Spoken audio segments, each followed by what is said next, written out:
Let's talk about this season of White Lotus and the big finale, while making this pillow clearly inspired by the show. First of all, to everyone complaining that some stuff wasn't resolved, like we don't know what happens to the Radcliffe family. Have you ever watched the other season of White Lotus? Not everything has to be resolved, just like in real life. Every season leaves us with questions, and that's the beauty of White Lotus. It gets people talking, it makes you think. The part that intrigued me the most in the finale was how we got to see the full circle of Belinda and Tanya's story. Belinda kind of acted just like Tanya once she got a taste of wealth. But like, who wouldn't after getting $5 million, let's be real. It shows how money is the real driving force behind society and people's actions. Her morals shifted real quick when it was 5 millions on the table instead of just 100k. And also it's blood money, so there might be consequences down the line in her life. Chelsea, my dear Chelsea. What happened to her is a reminder. Don't try to fix a broken man. Also Scorpio man shit. Rick chased his father's killer only to become his father's killer. Brilliant. Did you notice how Rick and Chelsea's bodies floating in the water represented the yin and the yang symbol? For the first time, we have a redemption with a character. Saxon was almost in tears in the scene at the beach.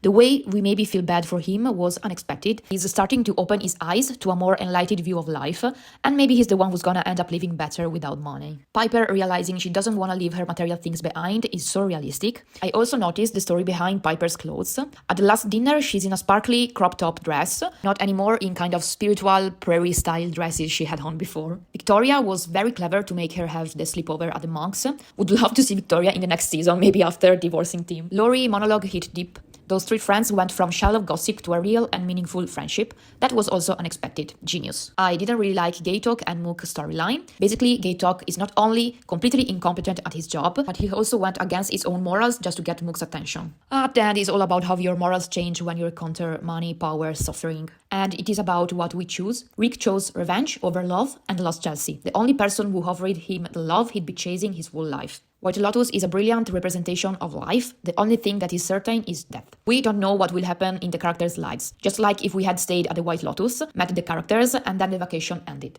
The real strength of this series is that it gets people talking like very few others have in the last 10 years. Mainly because it releases one episode a week, just like the more serious TV shows from the 2000s that built up hype, created conversations, and sparked speculations.